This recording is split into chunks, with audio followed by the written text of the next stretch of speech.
Hi, welcome. Enjoy the content. Subscribe and turn on notifications. The fork struck the porcelain plate. It was not a violent sound. No. But in the silence of the dining room, it registered with the clarity of a gavel strike. Silas stopped chewing. He had been explaining an audit, a discrepancy, inventory manipulation, fascinating numbers. But he realized his audience had disconnected. Tessa was staring at her risotto. The steam had vanished. The rice? Cold. Congealed. Dull. Silas placed his knife down, perfectly parallel to the fork. Geometry. Predictability. Safety. Patterns do not lie. People do. You aren't listening, Silas stated. A fact. Not a question. Tessa looked up. Her eyes, usually bright, were opaque.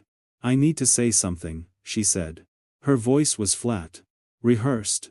Silas nodded once. Proceed. She took a breath. A shudder.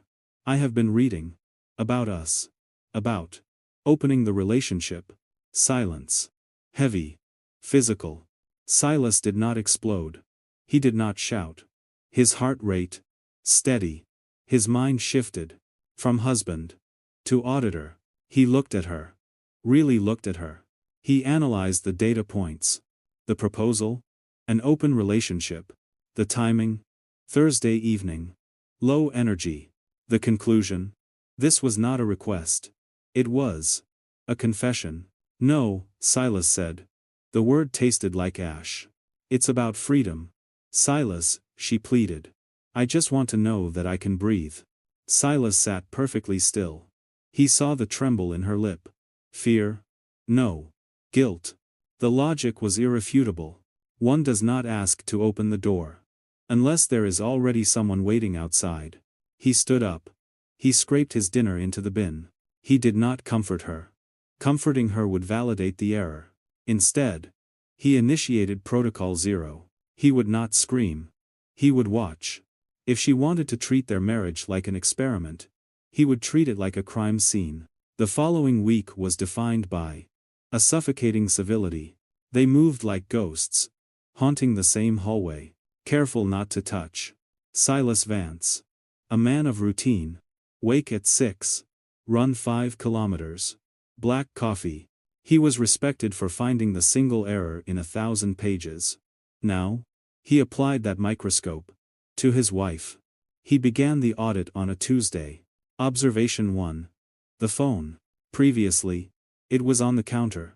Now, it traveled with her. To the shower. To the couch. Face down. Always face down. When it vibrated, her pupils dilated. Dopamine. Observation 2. The grooming. New lingerie. Lace. Black. Aggressive, found the receipt in the recycling bin. She had never worn it for him. The inventory had been acquired. But the primary stakeholder, Silas, had not received the assets. Observation 3. The time drift. Commute time. 30 minutes. Wednesday arrival. 6:15. Thursday. 6:20. Traffic, she said. Lying. Silas checked the cams. The roads were clear. Deviation. Confirmed. He sat in his office. The monitor glowed. He found it. A microtransaction. $11.50. The roasted bean. Location. A suburb. 20 miles north. Date. Last Friday. Why drive 20 miles for coffee? Unless the coffee was just the cover charge. Later that night, he found her in the bedroom. Smelling of lavender. He hated lavender. Silas, she whispered. I wrote you something. She held out a letter. Her hand trembled. Silas looked at the paper. A defense document. An excuse. I don't want to read your draft, he said. Cold. When you are ready to be honest about who he is, then we can talk. Tessa froze. Who he is. Silas. There is no one. Statistically. Unlikely, he replied. He turned off the light. He lay in the dark, listening to her breathe, wondering if she was dreaming of the man. 20 miles north. Saturday. The medical gala. Usually, Silas wore his tuxedo like armor. Tonight? He stayed behind. Go, he told her. Enjoy your freedom. She flinched. She left alone. As soon as the door closed, Silas went to work. He didn't check her pockets. He checked the narrative. He logged into Instagram. He searched the tags. Number City Medical Gala. Refresh. Refresh. 9:42 p.m. There it was. A photo. Background. Blurred. But unmistakable. Tessa. She was not alone. A man. Gray suit. Messy hair. Standing close. Too close. Possessive. Tessa was looking up at him. That look. The one of total absorption. Silas felt a cold fire in his chest. He took a screenshot. Zoomed in. The man's hand. Hovering near her chair. The hypothesis was no longer a theory.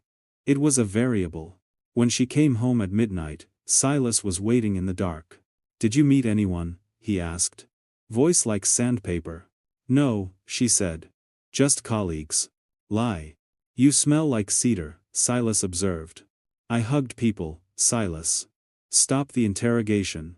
It's not a game, he muttered. If I already know the score. She looked at him. Tears in her eyes. You are paranoid. You are seeing ghosts. Because you refuse to look at us. She went upstairs. Silas remained on the couch. He replayed her reaction. Sociopaths are excellent actors. And Tessa? She knew exactly how to mimic sincerity. Wednesday. He decided to verify the anomaly.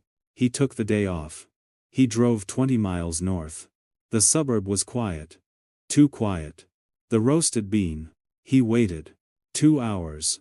He felt ridiculous. He felt powerful. 12:15 p.m. Her white SUV pulled up. Silas felt his pulse hammer. Got you.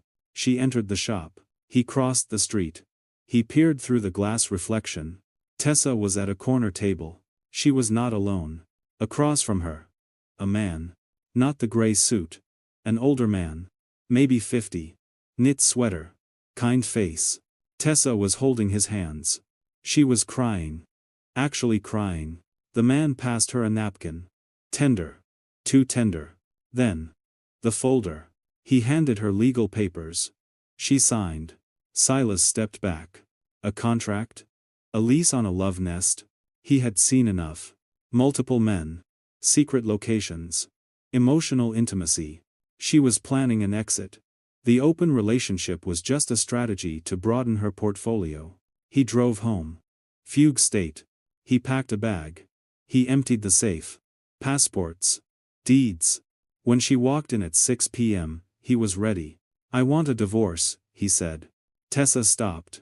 She looked exhausted. Is that what you want? It is the only logical conclusion. You are meeting people in secret. You are lying. Silas. I saw you, he cut her off. I know about the coffee shop. I know about the man. Her face went white. You followed me? I audited the relationship. Silas. That isn't what you think. Save it, he said. Save it for the lawyers. He walked out. Shoulder brushing hers. Hard. He drove to a hotel. Grim satisfaction. He had controlled the variables. He had initiated the termination. The proceedings were surgically efficient. Silas won. He kept the assets. She didn't fight. She only asked for her books. Guilt. It had to be guilt. 3 months later. The house was empty. Clean. Perfect. Silas was organizing the study. He pulled down a box. Something fell. A smaller box, hidden. Photographs spilled out. Old photos. Tessa. Smiling.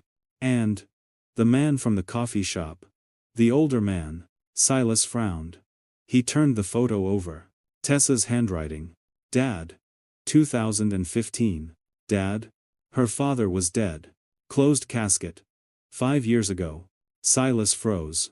He grabbed the papers on the floor. A brochure. Hemlock Institute for Memory Care.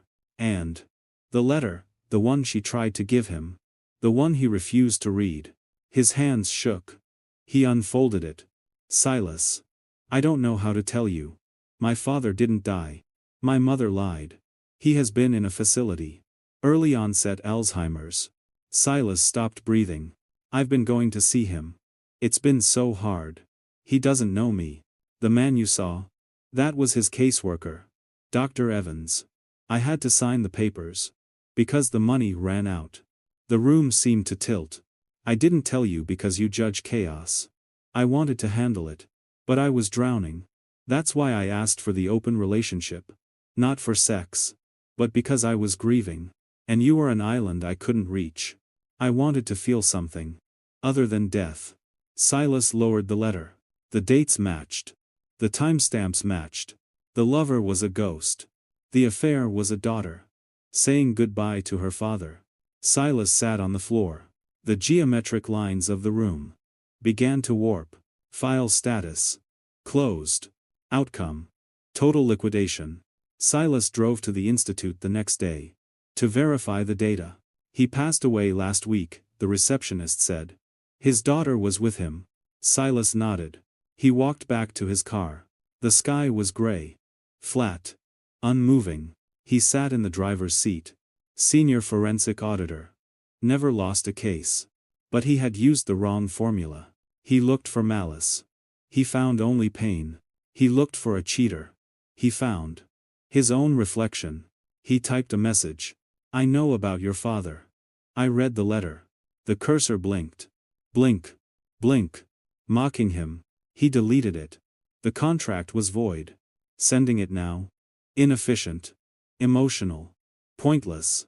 He started the car. He was a man who valued being right. And in his twisted, logical world, he had been right. She kept secrets. She met a man.